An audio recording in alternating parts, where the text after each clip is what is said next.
Good evening, folks. Welcome to another edition of Grumpy Old Spurs on the Lads It's Tottenham channel. Plenty to talk about tonight. Few reasons to be cheerful. Going to get straight into it because we've only got an hour. Let's introduce the guest. Davo, how are you? I'm very well, thank you. Good evening, everybody. I've been just shouting a blank screen with Daniel Levy on all week. Nothing different for you then, mate. And Connor, both got our caps on tonight. Both got our thinking caps on. How are you, mate? Yeah, I'm good. My hair's a mess, so I've put a cap on, and you've inspired me, Gibbo, on these last few Lads It's Tottenham Grumpy Old Spurs podcast. So I've joined you with a cap on. Oh, thank you very much. Anyway, Phil, different. I'm finally starting to get the studio in order, mate. Otherwise known as my wife's office. As you can see, I've put a scarf up in the background to try and look a little bit more professional. Over the weeks, you'll see it grow. But yeah, this is the most comfortable I've ever been. I've actually got a chair rather than a stool, and I haven't got the laptop on a top balancing on the top of the suitcase. I doubt it'll make me any more professional or any better at what I'm doing. But so thanks for everyone in the chat. Bit of housekeeping. Please like and subscribe. We're going to try and put out, now the games have started, hopefully put out a bit more content. Champions League draw in the week. Hopefully we'll start to do instant reactions to matches midweek. But yeah, let's get into it. Dave, what have you got for us to talk about today? Well, I'll tell you something, Gibbo. We've only got an hour, okay? But let me tell you, Spurs, social media, YouTube, once again up in arms. Fabrizio Romano, is he debunked as a legend? ITK's fighting with EMFs. We've got Lads It's Tottenham back on a Friday night. It's great to see. We've got Grumpy Old Spurs. We've got debate. We've got opposing views. And do you know what the biggest thing that everyone's talking about at the moment, Gibbo? Do you know what it is? I think I do know. Do you? It's, of course, it's Steps with Pets. Oh. It's Steps with Pets. First of all, for all our canine viewers, happy International Dog Day today. Not Dogging Day, but Dog Day. The club is launching Steps with Pets. It's the first ever global charity dog walking challenge. Okay, so what you need to do is just walk in aid of All Dogs Matters. You can see here Pedro Porro. Can you see there's one thing missing from the picture? Connor, what do you think it is? A dog. Correct, Connor. Where is the dog? Okay, where is that He's dog? walking Donna Cullen. He's walking back. Okay. Okay, lawyers, no problem. Anyway, moving on. And so basically what it means is if you do the most steps for this, you can get top 7 prizes for those who achieve the most steps. So Gibbo, you could win an All Dogs Matter gift bundle. You could win a limited edition commemorative Hugh Min Song poster. You could win a pet care and all this kind of stuff provided by Frontier Pets, our new provider. So Gibbo, what's the name of your dog again? Ralph. Will you and Ralph be doing Steps with Pets this month? No. Oh, right then. Okay. All right, let's move on, shall we? Move on, Yes. move on. Let's move on. That's just not really the spirit, is it now? Right, okay. I know it's all been done to death. Evening, Phil. It's all been done. I mean, Keith's probably out walking his dog and his timing's all wrong. And even if he's not out walking his dog, I'm sure he'll just turn up late and pretend he was walking his dog just to wind us up, Dave. Just like a Fabrizio Romano tweet on a Sunday morning. Are you saying that he's the Fabrizio Romano of this show? Is that what you're saying? So we've got anyway. Let's look at Man City. I know that everyone's talked it to death on all the YouTubes and socials. Obviously, all the 5 shows that Connor's been on so far this week. Connor, what was your high level views and thoughts around the City victory? Yeah, I mean, it was a fantastic performance. Funnily enough, I was actually on a Jolly Boys outing in Margate, dressed as Miami Del Boy with fake tan on, so I was looking a bit like Gibbo. I'll send the picture around afterwards, Gibbo, so you can see. Fantastic. Go for it, mate. Yeah. So I was half cut already at the time that the game was on because we started drinking about 9:30 in the morning. So, but it was an outstanding performance, and I thought we looked very, very comfortable. There we go. It's International Dog Day, and we've got a dog there in the background. Yeah. Gibbo, did you watch the game? I did watch the game. I actually made a point of it. I sort of got up, sat around with the wife, a few cups of coffee, did some bits and pieces around the house, and just to get ready to watch it. And I've got to be honest, I was really surprised. Don't get me wrong, I thought we'd be quite well organised, but I thought they'd have too much for us, and I thought we were excellent. I was really impressed with how we played. I thought it was. I know we usually go there and get a result, but I thought it was really good on Saturday. I thought that we looked more robust. We looked strong. We looked for the most part of the game. I thought the better team. In control, really. But, our ex-Australian coach got us a 4-0 win there last year. It's 2-0 win this year. So it's a decline, don't you think, Gibbo? No, mate. No, don't get me wrong. A win's a win. Last year was great. I just, at this early part of the season, I watched City last week and I thought they were really good. Obviously, they were playing Wolves, who I don't think at the minute look a particularly decent team. But it's the defending, isn't it, mate? It's like not just the defenders, because I think we all sort of know we got a decent defense, but it's how we defend as a team and everything around that, and the positioning. And there were people when we signed Paulina who were like, "Oh, what we need is a ball playing midfielder." He looked pretty decent at being able to play the ball, as well as doing the shit we really needed him to do. Did you see him waving to the fans at Craven Cottage during the week? You went back. What do you think about that? Do you think that's completely disloyal to the cause that he does that? Not at all, mate. No, you don't have a problem with people appearing on different shows or at different clubs. No? Absolutely not. Absolutely not. Because I know a few people who are on these channels do go off and do other shows at various times. Fair play to them, mate, if they've got the time. You're comfortable with that, are you? Yeah. So where are you next week then, Dave? I think I'm on the Spurs show, Gibbo. Probably not doing the show this week. Sorry about that, mate. But look, can I just say, from a self-indulgent point of view, the lunchtime kickoff in England on a Saturday is my favourite kickoff. So we settled down. We had a lovely, slow-cooked lamb shoulder, Yorkshire puddings, roast potatoes, a bit of broccolini, all cooked by my youngest son's a very talented chef. Nice bowl of red, a few beers. Sat down. I even invited an ardent Chelsea fan round who was all ready to go, rubbing his hands in glee, and we put in a fantastic performance. I thought the whole team did fantastic, really well. Frank set us up superbly well. Their goalkeeper, Trafford, who looks like some 70s sitcom star with his hands on his waist there, going, "Oh, what?" He looks like. Do you remember Some Mothers Do Have Them? Yeah, Frank Spencer. He looks a bit Frank Spencer in that picture.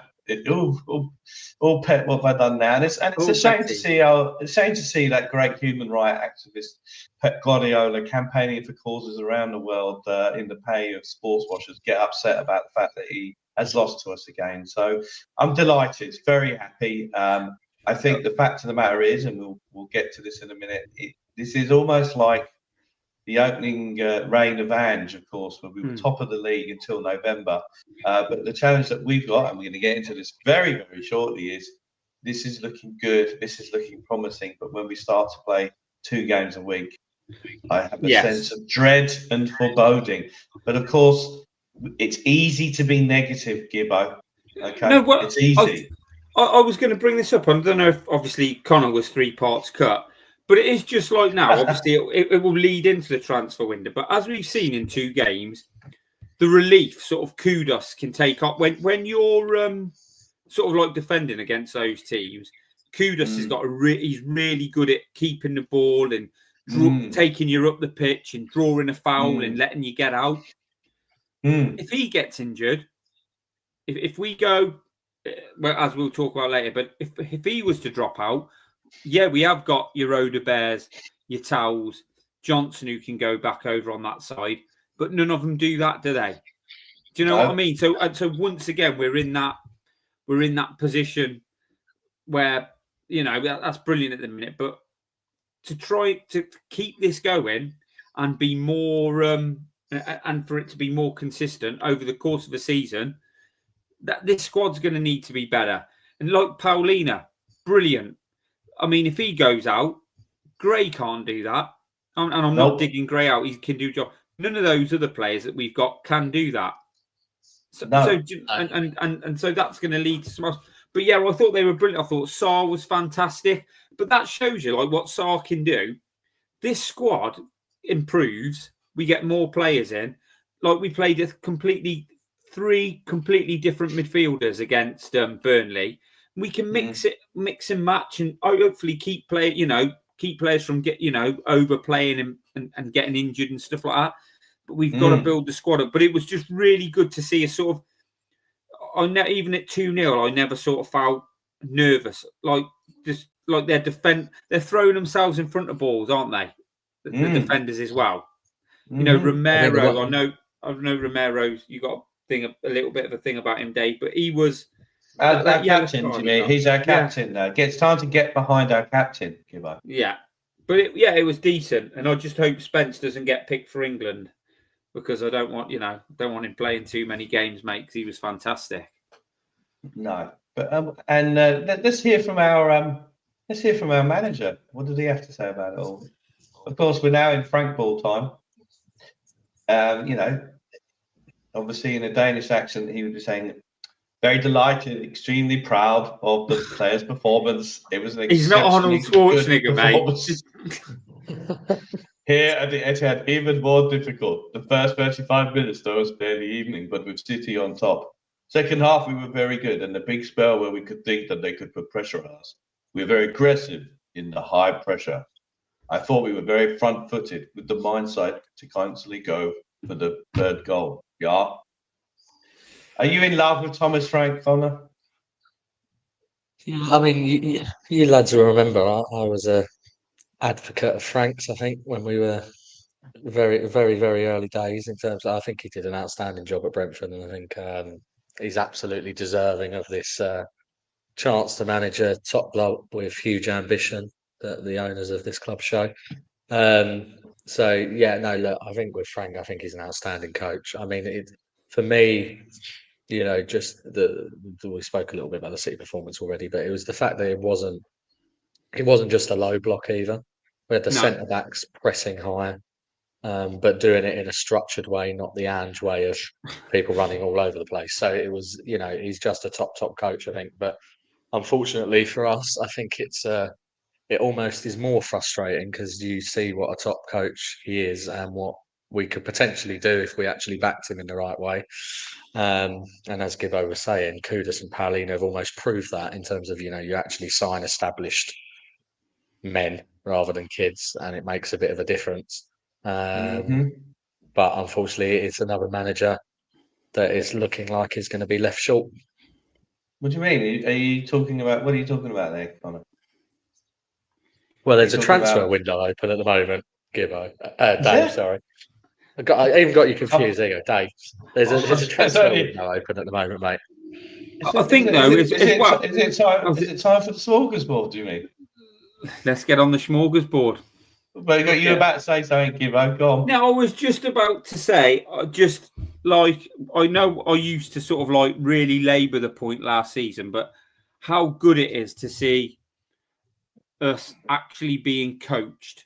And that's not just Frank. I mean, he's barking out instructions, isn't he? But his whole coaching team, the fact that he's got his whole coaching team, and you can see what they're all working on, and that we can play differently. And that bodes well for the season. As Connor said, we don't want him left short, or else it'll just end up the same as every other manager, and which leads us on to the smorgasbord. I mean, how many iPads have the coaching staff got between them on the side? They've got a lot of iPads, haven't they? It's like the Apple Store, isn't it? It's like the Apple Store on the side. They're probably playing a game. They're probably playing Football Manager on their iPads during the game, aren't they? But there we go. So it's all looking promising. We're organised. We've got a formation. We've got tactics. Obviously, something that we never had with our Australian coach for 2 years. No. It was all just Sam Pollock. That's the narrative. So let's move on to the transfer smorgasbord. And so I think, Gibbo, whilst we were having canapes and cocktails in the green room before the show, you had a design suggestion for the smorgasbord. Over to you, Gibbo. I said, yeah, we've got all these players on there, but what I'm looking at Hincapi, Alcanus is it? Obviously, Basuma's going. We've got Savino is up in the top left-hand corner. But for the transfer window as a whole, and this isn't knocking Paulina, we could do with a lump of shit on there, couldn't we? Because since that, since that has happened, it's really been, the transfer window has been appallingly run. I don't know what parties you go to when you have a smorgasbord comes out with a lump of shit on it. I mean, frankly, I don't really want to know, to be honest. PR, it just looks, the way it looks is bad. The way I think it's being managed is bad. With the point we're at now, with a week to go, which happens quite often, prices aren't going to go down, are they? I mean, I think Levy thinks that, because that happened a while ago, but teams just aren't going to take pennies for people now because they need to get rid of them before the transfer window shuts. It's just shambolically ran, isn't it? And then we get sort of like a week before it shuts, we're being told that the guy who is heading our recruitment process at the minute is going to be replaced, demoted, or we don't know that. We don't know that for sure, though. Mate, put it this way. He's not going to be heading recruitment up at the end of the transfer window, is he? Whilst currently heading our recruitment strategy. So, mate, yeah, look, we can talk about these players, but, we're getting into the realms of fucking stupidity again, aren't we? Well, before we turn to Connor, I just want to point out that Keith's joined us. He's just back from the Walking the Dogs, ready for a 9 o'clock start, apparently. Well, Keith, sadly, you missed the International Dogs Day tribute, which would be right up your street at the start of the show. But great to see you. I mean, we are on a bit of a sticky wicket with Keith this week from a disciplinary point of view, Gibbo, because we didn't put out a show last week, so we were late by a week. So we can't have a go at Keith this week, don't you reckon? I believe Keith turned up on time for the Friday team, though, Dave. Yeah, I saw that. For the Friday night show? Oh, they're all back. Oh, the gang's back. I'll turn up for that one. He was bang on time for them, wasn't he? Yeah, we know the cut of his jib, mate. Yeah, no, good point. That's what I like. Fair enough. Now, I just want to talk about Hincapi for a minute. So now, let me get this right. Con, if I've got this wrong, please, of course, interrupt. Now, let me get this right. So Fabrizio Romano said we had made a bid for him, and Ali Gold, friend of the board, said that we never made a bid for him. And so and then Hincapi, as it turns out, Hincapi grew up in Finsbury Park and went to see Oasis as a young kid in 2002 in his Arsenal shirt. And there was always a big fan of Andy Linnigan and Steve Bold were his centre-half heroes. So are we going with Ali Gold or Fabrizio Romano? Connor, over to you. Oh, who knows? I mean, this window with Romano, all of them just talk bollocks. I mean, it's been, as well as the shambolic window for Tottenham, I think it's been a shambolic window for In the Nose and journalists everywhere as well, with the just complete and utter bollocks that's come out of their mouths or out of their fingers onto tweets. I think it's look, who knows? For me, Hincapi would have been a great signing for that sort of left centre back, left back hybrid position we needed. In terms of thickening that squad, we still have a massive issue if Van der Ven goes down with an injury, back to the earlier point. It felt very much to me like that Ali Gold one was, because it was about 5 minutes before Ornstein then tweeted saying that Arsenal were in for him. It very much did feel like a Spurs briefing, quick, get this out there so that we can try and shut up the fan meltdowns. But who knows? But look, I think, to be honest, we're at this stage where we can't take any more embarrassments this window, can we? It's like, Gibbo said it's been absolutely farcical. It's been an absolute shambles. They inquired, didn't they, Connor? Do you think it sounds like you're sort of that they did inquire, and he's probably gone, no, I've got interest from Arsenal. But because of the shambles that has preceded it, they're like, quick, get this. We need to get this out. We need to get this out and say we're not interested. We've never been interested. Because of the optics of it all. And I think Paul O'Keefe even said, didn't it, that they did. I genuinely think that's where they're at with it now. Yeah, I think so. I think, look, the other thing for me, to be honest, I was expecting that it might have got hijacked by Chelsea.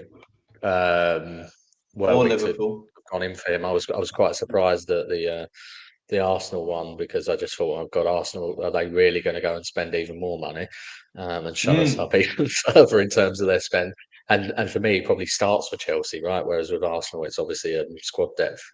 And arguably for us, he wouldn't have started, right? And in our our strongest 11, I think you'd have Romero and Van der Ven, and you'd have Spence, or you'd get left back. So,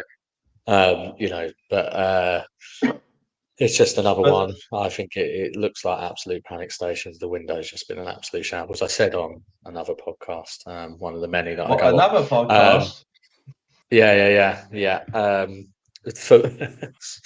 For me, given the context of the fact that we finished 17th, got the golden ticket of Champions League money, have got a new manager who wants to implement new systems, new tactics, etc. Have had 6 years or so of the revenue coming through from the stadium. Given all that context, for me, this is our worst window ever. Yeah. Even worse than the ones when we didn't sign anyone. And that's no slight on Kudus or Paulinho, because they're individually great signings, but just because of how much work we needed to do and how much further the teams that we apparently compete with are moving away. Because Connor and Dave, because this is Arsenal are fully focused. They are fully focused on improving that team and pushing that squad they've got for success, aren't they? Now, I fully get that players would rather go to Arsenal than Tottenham, because they've sort of been on the up a little. They're ahead of us. They aren't closer to winning leagues, and you think if you go there, you can. I fully understand that, and I fully get it. But they have them in like City. Obviously, we beat them at the weekend, and Liverpool. But they are bringing bodies in to push themselves even further. We had to bridge that gap, and we have just let these clubs get even further in front. It's like, and not even that. If you even take that out of it, Connor, we like you said, we finished 17th last season. Undoubtedly, we'll have a better league campaign because I think we'll be coached better. If it was worse, we'd be in the championship. We'd be in the championship. But even that, we are playing in the Champions League. So that squad forget the rest who are pushing away from us. We know personally that our squad needs to be better so we can compete in that competition. And literally, we've done nowhere near enough. It's so frustrating. I don't even want to use the word. It makes me angry or look like I'm frothing. It is so frustrating. You're frothing. Both of your baseball caps are beginning to froth. I can see it from here. It's like you're wearing your tribute Golini baseball caps in tribute to the return of Paratici tonight. We'll get to it next week or when we're all together again. But we will rate out of 10 at the end of the window, a mark out of 10 for the window. And I just want to give you, if you don't mind, some benchmarking for you. The first Paratici window, which is quite cyclical as he's coming back apparently, where he bought club captain Christian Romero, legendary Spanish international who's gone on to win a lot of trophies whilst at Tottenham, Brian Hill, and of course Emerson Royal, who obviously went on to play for Brazil in the World Cup before getting his big money move to Real Madrid. I gave that a 3 out of 10. That window, a 3 out of 10. Okay. Then if we go forward to the following summer, where did you also get Golini on loan, Dave? Are you missing Golini on loan? No, I do apologise, and I'm sorry. Does that change your mark? It's now 2.75. 2.7. I forgot about him, and your cap should have reminded me. I do apologise.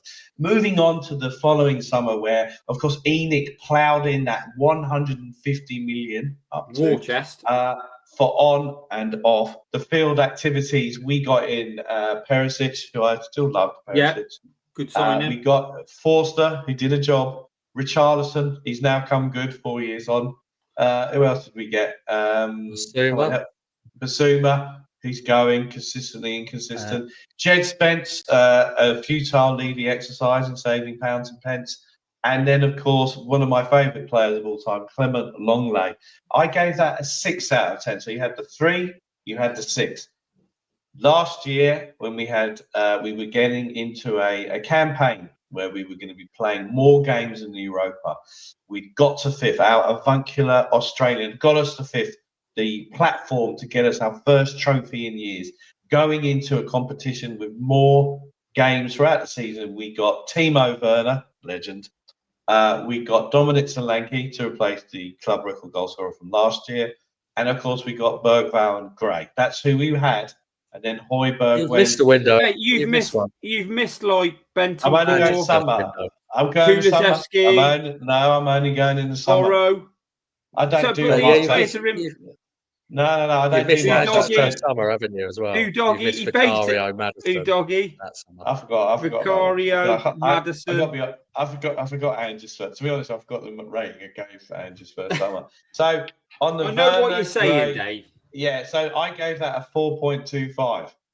Not as bad as the 3, not as good as the 6, 4%. So let's see what we are going to be ending up with. So just to remind ourselves as we go into this season with more games and a higher quality opposition. This is what, look at that left up top. We've got Johnson, Odegaard, who I thought Odegaard did all right when he came on Saturday. Obviously, you don't agree with that by the silence from the other two. No, mate, no. I thought he did all right. We got Tell, Solomon, Hill on the left. That is a smorgasbord. For me, Dave, that is... Sorry, with just you saying about Odegaard, but obviously Johnson knows where the back of the net is. But the fact that, like, your Odegaards and your Tells, Solomon and Hill, and we're talking about looking for a left midfielder, and we got more wide left forwards on that than we have anywhere else, tells you that obviously we're not very happy or content with that side of the pitch. But yeah, we've also got Odegaard twice as well, which we've signed his twin. We've signed his twin brother. So it's as well. Well, Wilson and Wayne. Gray's got a brother at Leeds, isn't he? So yeah, that's ITK telling you that one. So this is the squad where we've had to repeat 2 players in certain positions. As we sit here today, this is the squad that's going to be doing the Champions League. I think Connor's frozen. He's not frozen. But anyway, so I would say this. We got through the backest of back doors ever seen since the Lion, the Witch and the Wardrobe back door to go and see Aslan. We fluked it into the Champions League. This is an opportunity. 215,000 on the streets of Tottenham. You can see how the club comes together, and they did a great job organising it. And we had a real opportunity here, and we have absolutely ballsed it. Completely ballsed it. The smorgasbord is just, at this stage of the season, we need to get still need a number 10. And Morgan Gibbs White bid was before Madison was injured. Let's not forget. Yeah. So if we'd have had Morgan Gibbs White, and if you had Morgan Gibbs White and Eze to that, I think we'd all have been happy. And I wouldn't have minded Tell and Odegaard going on the League Cup, coming off the bench, whatever, right? But now we're left in this situation. If you look at the centre-back situation at the moment, so Vuskovic is apparently going out on loan at Hamburg. Ben Davies is going to be our cover at left centre-back again. Van der Ven, and then we got apparently Takai, who we've signed from the J-League. I thought I read somewhere that he's got a life foot injury condition. Plantar. Yeah. He's got a plantar. He's got a plantar. But Vuskovic, it will go out on loan if we can get someone. So I've got a feeling that Vuskovic may stay around. Well, at the moment we've got 3 decent centre. Well, Van der Ven Romero first choice, obviously. Danzo, I like Danzo, and he's cool. But Dragusin, I think Dragusin would be all right under Frank, because I think he'll just focus on his strengths. Yeah, I don't have a problem with that. Vuskovic, who knows? He's 18 years old. Plant foot from Japan, who knows with him? that's where we are. Goalkeepers we talked about. So the transfer committee, which the three of us convened at the beginning of the summer, I don't think any of us imagined it was going to end up like this, did we? Yeah, but mate, like I know it's not Football Manager and it's not as easy as this, but we're looking and talking about left-sided defenders.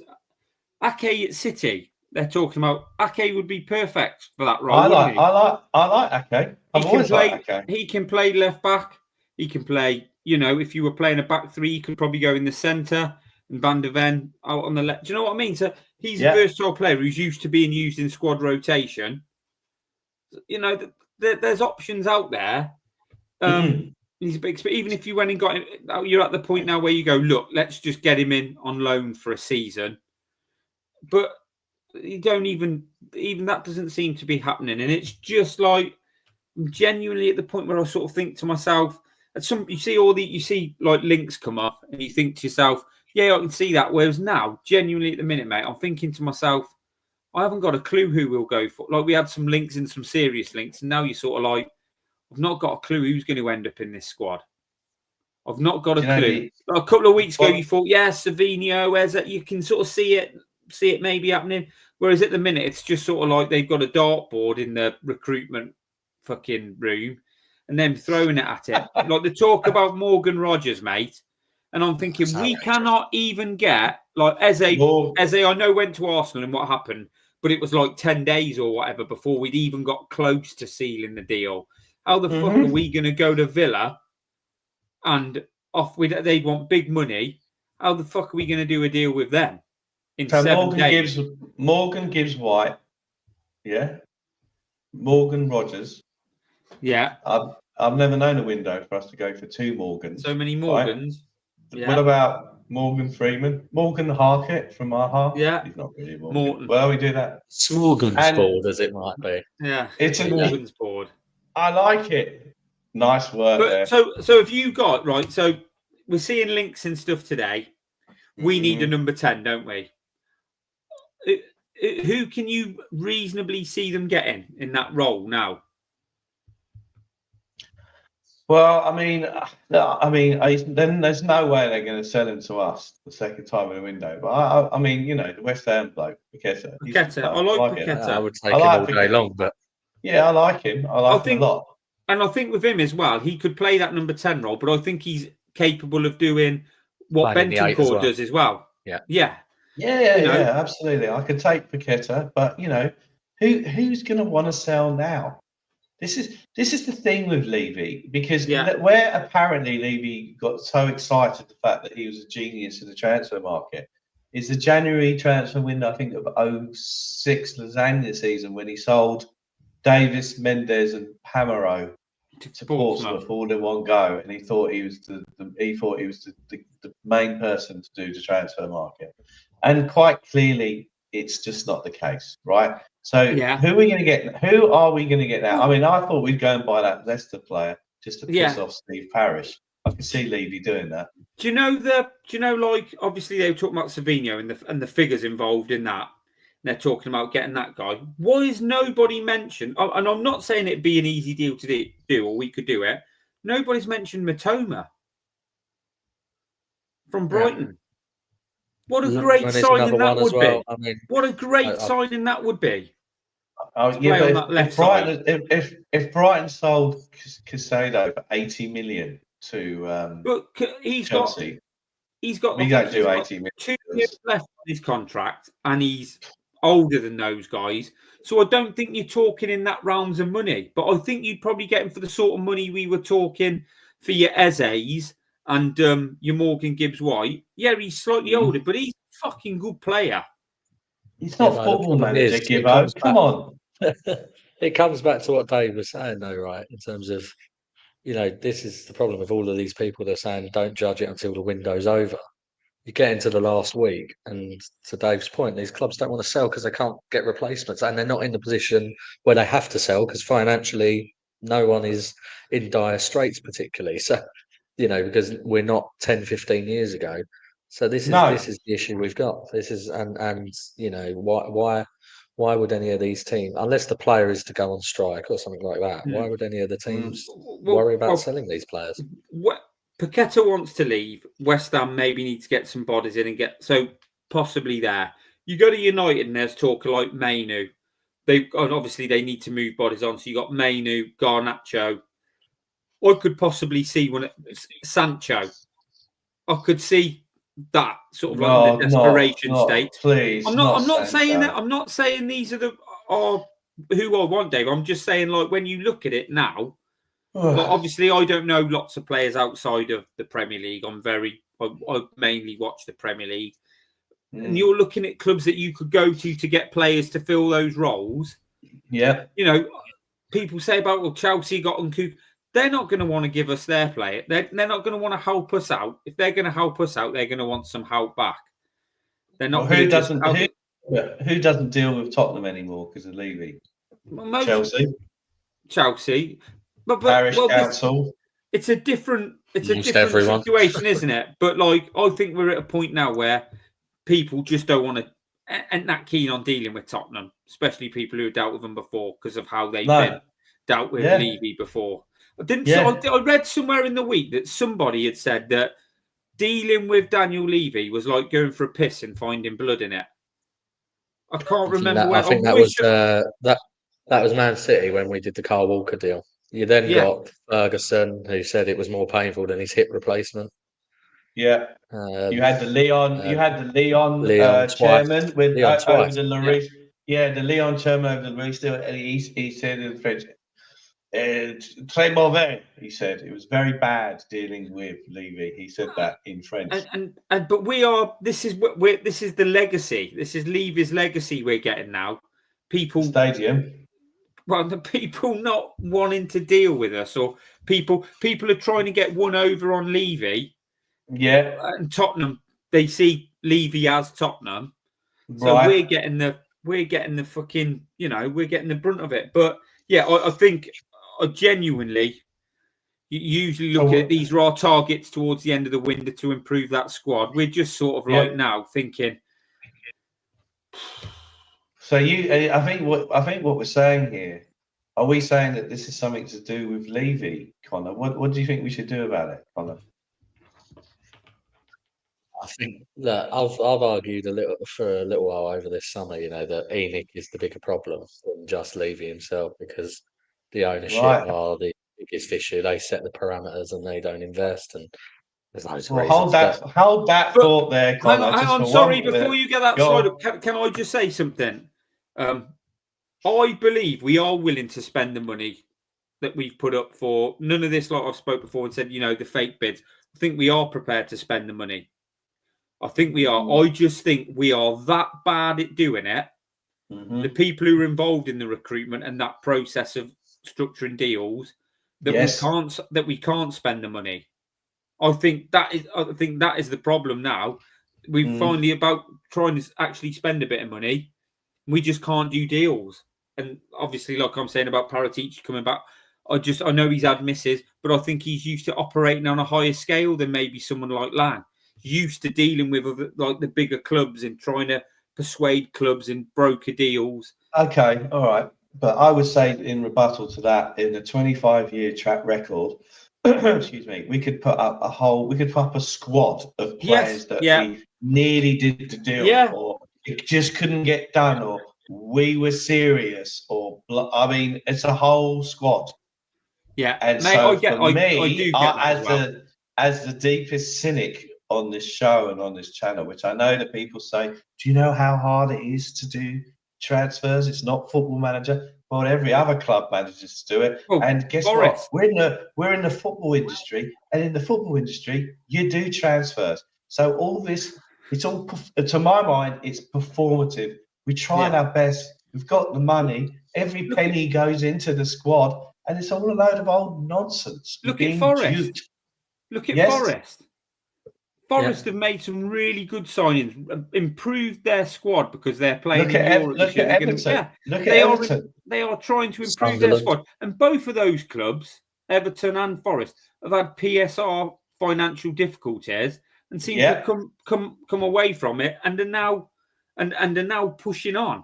making good signings, for decent money, making good footballing decisions, making good decisions for the football team. So yeah, and it's the not good as news difficult. No, it's not. Sorry, go on. It's not as difficult as people make out. Now I know it's not as simple as that, but if you pay what the other club want and what the player they feel, because that's what you're doing, you have to pay what they value the player at. Now the money in the Premier League is all around the Premier League, so you can't bend anyone over anymore. So you have to pretty much pay the sort of asking price. So the deals are, it's not as straight cut and dried as we all think it is, and when we talk on here. But for all these other teams are managing to do deals. Can I just point out on this comment? It's Davo. Well, Davo. Well, the other two are saying the same thing as me, but I'm the one who gets called out every. Is this a form of bullying? I ask you. Well, Newcastle have tried, haven't they? And they can't spend the money. And I think a problem is like getting people up to Newcastle. I think that is a problem. I don't think. I think there's a couple of differences, and I mean both of those clubs have got issues with PSR and financial fair play for a start, whereas we are the complete opposite, and we've got huge amounts of room. So Villa's. I think theirs, Connor, and you'll probably know more than this than me. I think their struggles with PSR are greater than being let on. Yeah, and more specifically the UEFA rules. So they've got massive issues because of that. So it isn't through a want of unlike us where ours is is actually a desire to act this way. Villa's isn't a desire to act that way. They're forced to act that way. And then Newcastle. I mean, look, people keep saying Newcastle. The other Newcastle finished on like 25 points above us last season, right? So they didn't need to do as much for a start. And they've still signed Alanga, Ramsey, Alanga, Tora at the back. Do they sign Thiaw at the back? Yeah. They will sign a striker. Obviously, Isak's going to go. They've done their best to try and make sure Isak doesn't go. They're trying to pay 50 million from the lad from Wolves, aren't they? Yeah. Strand Larson, yeah. Villa have bought that Gussand, who's a decent player, and you can guarantee that they will bring someone else in. They will do some sort of decent deal, and if to make it work to get their squad. They haven't really lost anyone either, have they? Like we've lost two players through injury, important players. Yeah. We've also probably lost the best player we've had arguably best player we've had over the last 10 years. We sold him 2 years ago. You mean? Yeah, but you know what I'm saying. I know. But let's just listen. I can't verify this, but I went on to chat the other day, right? And so I wanted to. Everyone trots out. We've spent billions of. We've spent I don't know however much since we've. I took the transfer spend since summer of 2020. And sorry, the graphics are rubbish, right? I'm interested to know. Apparently, we've signed 49 players since 2020. So the stadium opened 2019, 2020. All this could be. I wanted to know what is the average cost per player. Now, this is according to chat, and I haven't verified this. But our average signing since we've opened the stadium, although we spent all this money, which Levy likes to troll out, it's an average of 17 to 18 million per signing. Now that could all be a load of old tosh. I'd be really interested to know.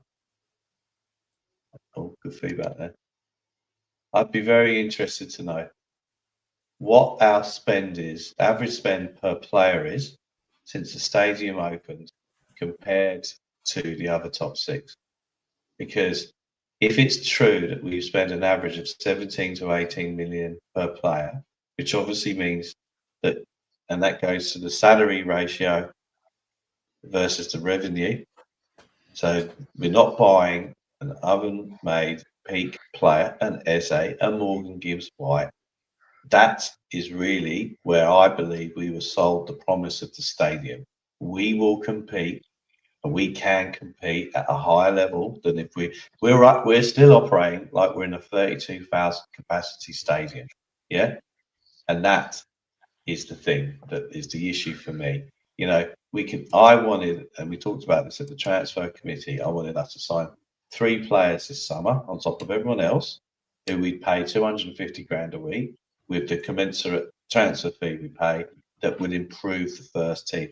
Now, kudos. I like kudos of what I've seen so far, but there's every chance if we carry on like this, he's going to get injured, he's going to get tired, he's going to lose form, he's going to need to be rested and rotated. Paulinho, I like him. He's a loan signing for a year. He's 30, 31. You can't play him in every game, right? So these are the issues that we've got at the moment. And as I said, people were going, it's difficult to do transfers and this, that, and the other. But if we've spent all this money, I'm really keen to see how that compares on an average spend per player against the others, because I suspect it's going to be at that level or below that. Yeah, I agree. I mean, I'll do it at some point. I'll pull that together. But like, I think the problem is the context that a lot of people miss when they talk about how much we've spent since we moved into the new stadium is we had to spend that as well because we had to do a huge rebuild because of the 5 years preceding moving into the stadium. We had 3 transfer windows when we didn't sign a single player. We only were spending £13 million in net a year for those 5 years. Obviously, we bled that Pochettino team absolutely to its last bit of blood, right? In terms of before it was, they all went for basically nothing because they were kept for too long, and without any sort of proper succession plan. And that's part of the reason as well. Our spend has been big, I think, for the last 5 years. And then, as you said, I mean, you add wages into that. We're £300 million behind in those 5 years than our next closest Big Six rival. So, being Arsenal. So, it's that stat is one that Levy likes to throw out to try to prove that we have been ambitious since we moved into the new stadium. But I think it misses that context of the reason why we needed to rebuild, and it also misses, to your point, who are the types of players we're signing. The wages are much lower, so you're still not comparing like for like with the rest of the Big Six, and that's the reason we're falling further and further behind. And Connor, like the sort of apologists for the people in charge, come up with we don't have the cash. Obviously, I don't understand what they're going on about with that. I'm sort of like, whatever. Is that a load of old nonsense? I don't get, do we not have the... Because King Hoddle's putting here, failed attempt to get Morgan, Gibbs, White, Eze and Savino. Show ambition as in... They do show ambition. I think we're willing to spend that money just to answer that point. But you can't keep failing at them targets, can you? It's incompetence. Do you know what I mean? Then it just becomes pure incompetence. But yeah, sorry, Connor. The cash point. Is that valid or not? No, I mean, look, the cash point's nonsense because we finished the last year on the highest cash balance of any Premier League club at 79 million. Liverpool were at 8 million, just as an example, right? And also in the last 3 years, we spent £125 million of cash on property. So, if you added that to the 79, we would be at over £200 million of cash. So cash is not an issue at all for the football club. It's about where they choose to prioritise that or not. As is obviously the case. I think on King Hoddle's point, I agree. Look, they're more ambitious-y type signings or players that we're interested in, but what use is that if you don't get them over the line? It reminds me a little bit of the point about, when the apologists also make the point, oh, but look at the great job he's done off the pitch, which I question some of that anyway. But even if you take that point, what's the point in it if you're not going to use it to your advantage anyway? It's the same, it's the same logic. So, look, I think Levy has just proven that he is not capable of getting these types of deals over the line, and that's because we're in a time now where Tottenham has massively outgrown him. I think football has outgrown him. I think it doesn't work the way it used to. I think these clubs now, as I said before, they're wealthy enough. They're serious people as well. The likes of Marinakis are not going to be bullied by the likes of Daniel Levy, and that's just the reality of the situation now, unfortunately. And there was another thing I was looking at earlier, which was agent fees, right? So in the last year, and we all hate to say it, but agents run the game now, right? In terms of where players move to. And maybe this is part of the reason we're so bad at getting deals over the line and so bad at selling players as well. Our agent fees in the last year, the amount paid, was less than Leeds, who were in the Championship at the time. Yeah, I mean, I think agents, look, the fact of the matter is, and you get your Simon Jordans and all this, that, and the other, slagging off agents and this, that, and the other. But the reality of the situation is the nature of the sport, and on the one hand, I would say that if you get a kid who has been given great talent to become a football player who is, whose parents are not people who work in the sports industry or anything like that, you need an agent, because I'm sure an owner would love to negotiate with a player and or their parents versus an owner, and an agent does a job. I know they get a right slagging. I know that they get a huge amount of money goes out of the game to them, but they are actually doing a job which they should be doing to negotiate the best possible deal for their client, right? So they're licensed now. I know, we've gone away from the days of Eric Monster Hall and all the rest of it. So I don't have a problem with agents getting paid because they're doing the job on behalf of their client, and that's what they should be doing, right? And the fact that you're now telling me that we pay agents fees less than these, it says it all.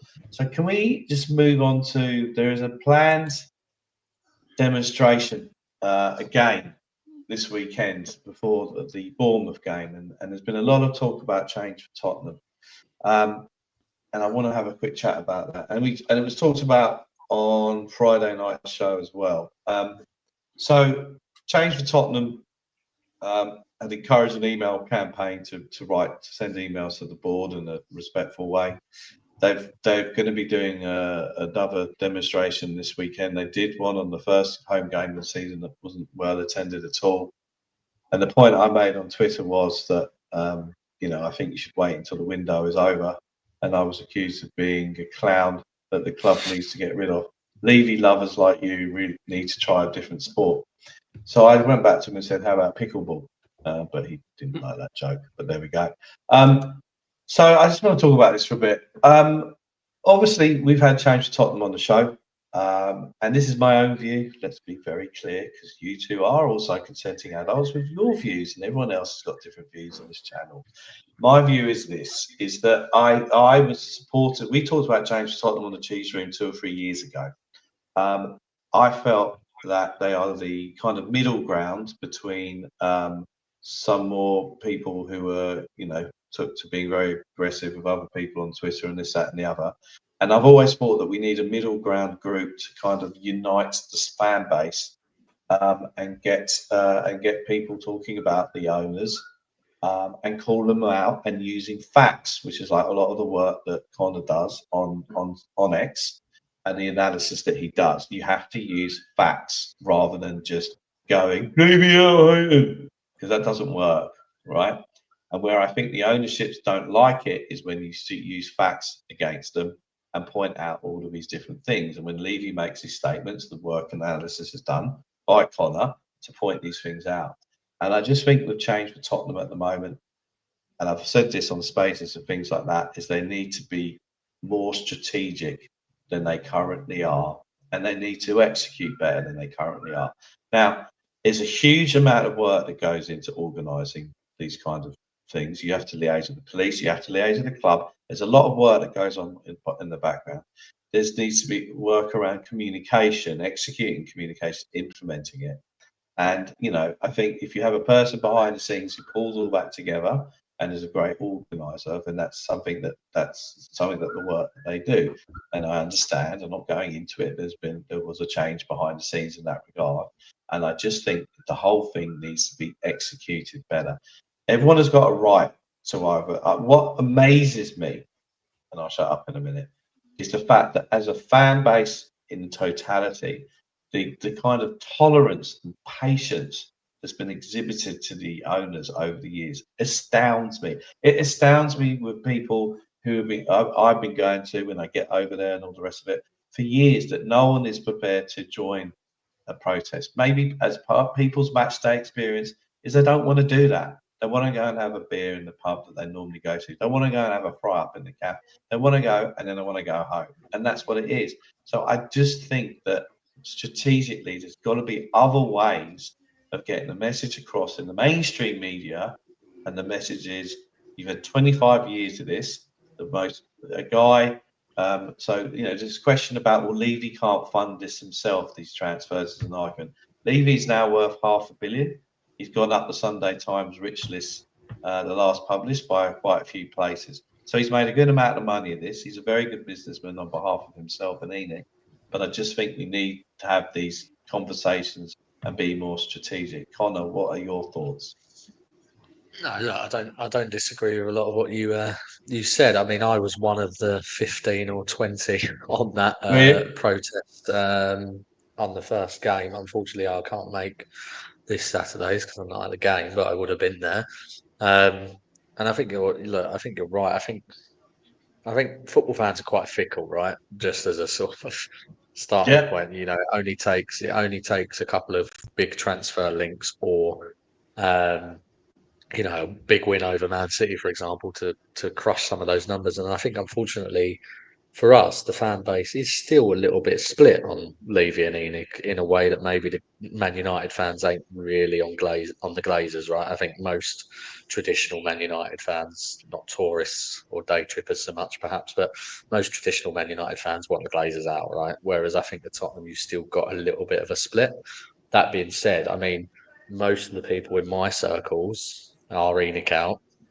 But they went to the pub on that first game, right? The guys that I know that go to matches, because for them it was, you know, it's the first game of the season. They want to meet up with their mates. They, you know, some of them have got kids as well, so they're not particularly want to attend a protest with kids. I think, you know, I don't think protests are necessarily ever going to be representative of a view because, you know, there's other political protests that go on across the country where a lot of people share those views but wouldn't necessarily attend the protests, right? It's never going to be an exact percentage. But I think you're right. I think there's other ways that we need to get that message out there. I think the problem as well for us is that there is still also a traditionally held view in the media that Levy has done an amazing job for Tottenham and he's this outstanding businessman. You see it in the Gary Neville overlap interview and the way that the rest of the media speaks about him in terms of him being, you know, he's the best operator in football. Well, the best operator in football doesn't get two trophies in 24 years,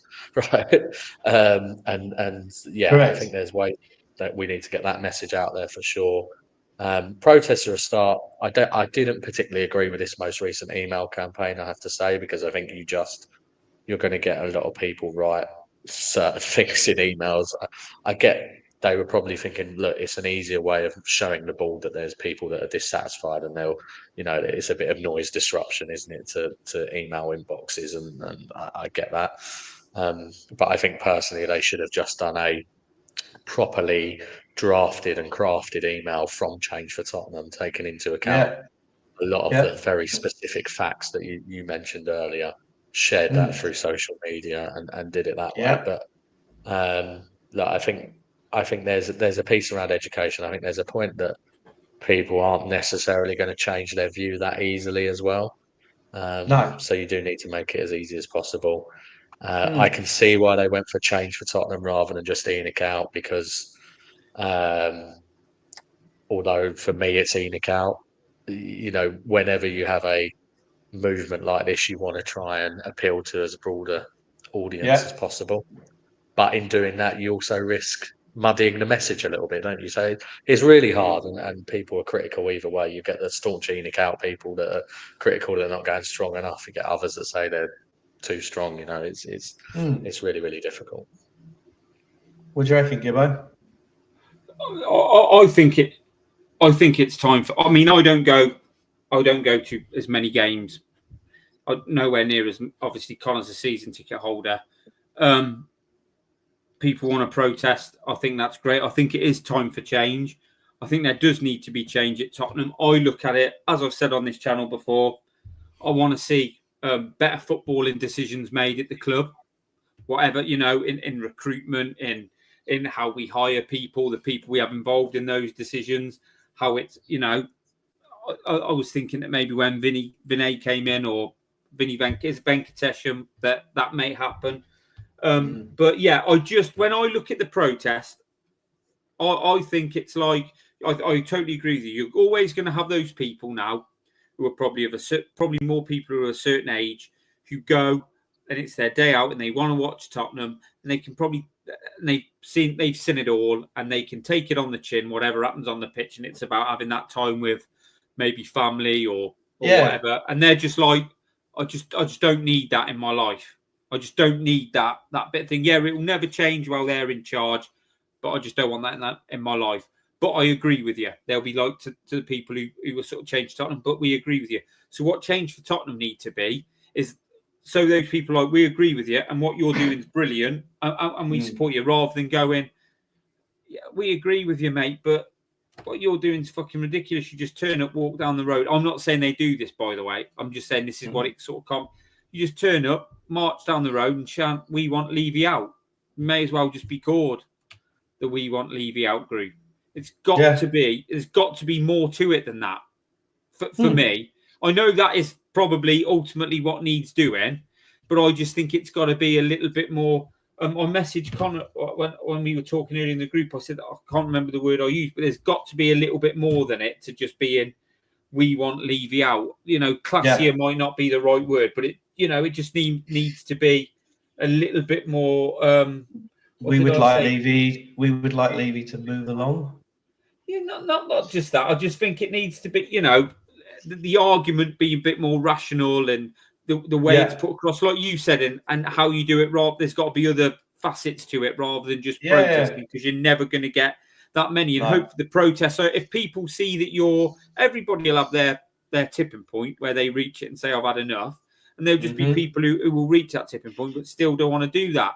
But you need to get those sorts of people, even if they're not going to do that, to be behind you and believe in what you're doing, saying, "Yeah, that's right. It's just not for me to march down the high road, but I'm totally with you. If would you wear this badge or whatever? Yeah, I'll have one of them badges. Do you get what I mean? I'm not saying that's what you do, but so I think there's got to be more to it than just let's meet up and let's all like post it on YouTube and on Twitter of us marching down the high road saying we want Levy out and stuff like that." Yeah. But yeah, definitely there has got to be change on that score for the club for us to really start reaching our potential.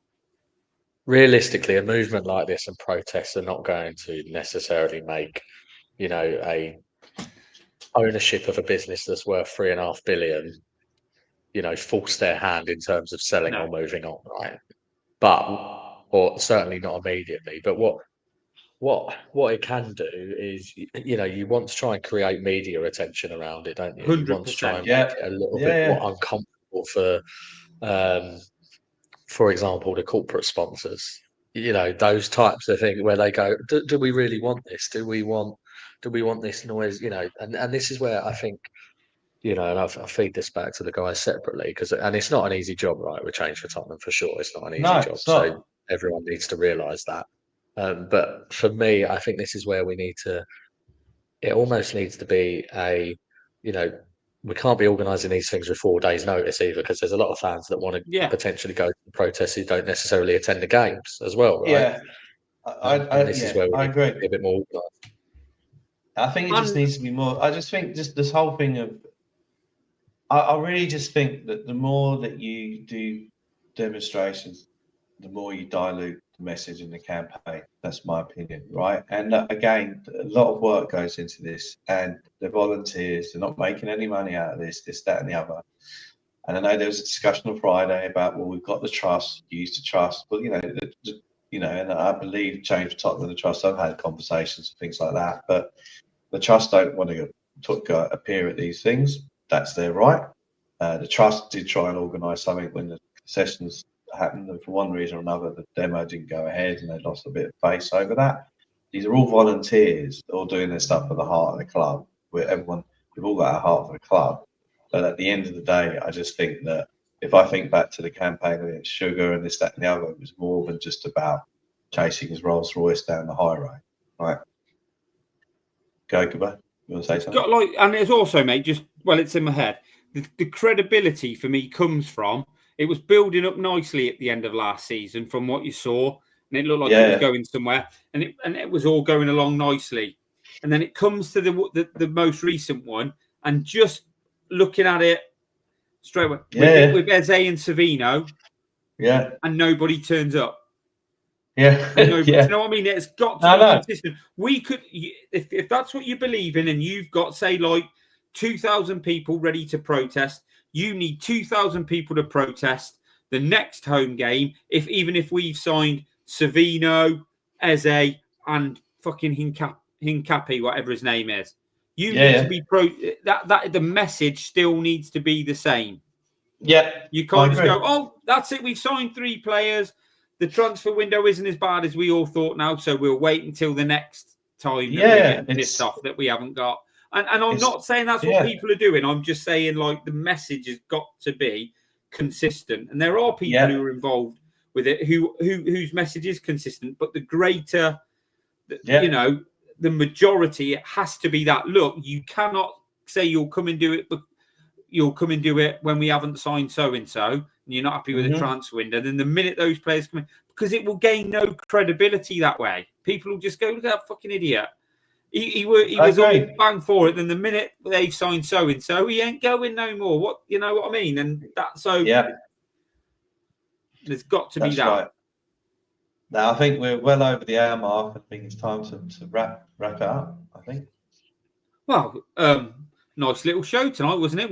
We've managed to keep that going. I think we've covered all bases. Obviously, Dave, absolutely fantastic with his slides again, his smorgasbord. One thing before we go, really quickly, let's have a reason to be cheerful. Mine's going to be watching the team on Saturday, thinking to myself, no matter what we sort of come across, we're never going to see us just fold like we did at the end of last season, just lose game and get. Even if we've got players injured, from now on, I think there will at least be some sort of plan and way we play to stop that from happening and give us a chance of winning games. So that's my reason to be cheerful. Dave? Thomas Frank. We called it out in March when we looked at the nominations for who's going to be the manager. I think we all agreed on Thomas Frank. And so far, been really impressed with him. Connor, your reason to be cheerful? Yeah, I mean, similarly, mine was going to be Thomas Frank. But also, I think for me, it's knowing, or certainly in these first few games, plus the PSG game, we're not going to be physically bullied by any side. Whilst you've got, which has not been something you can say about Tottenham in recent times, that sort of soft underbelly that we all know we get hit for. I think now you've got a team that is very, very physical with Bentancur, Paulinho, Sarr in midfield, and obviously the guys at the back as well. So, yeah, Thomas Frank plus just knowing we've got a team that seems to revel in the fight. So even though we've had a bit of a grumble tonight, as we always do, we've come out with a few positives. We've got stuff off our chest. I hope you have. I feel better for it. I hope the lads here do. Maybe we'll be bringing you some content after the Champions League draw. We'll definitely be back next week. Same sort of time, Dave. We're thinking about possible changes once we know when the Champions League kicks in, aren't we? But yeah, we might have to go on Mondays, but we'll let you all know. Thanks, everybody. Brilliant in the chat again. Good numbers watching live. Really appreciate it. Thanks for all your support, and come on, you Spurs. Come on, you Spurs. Spurs.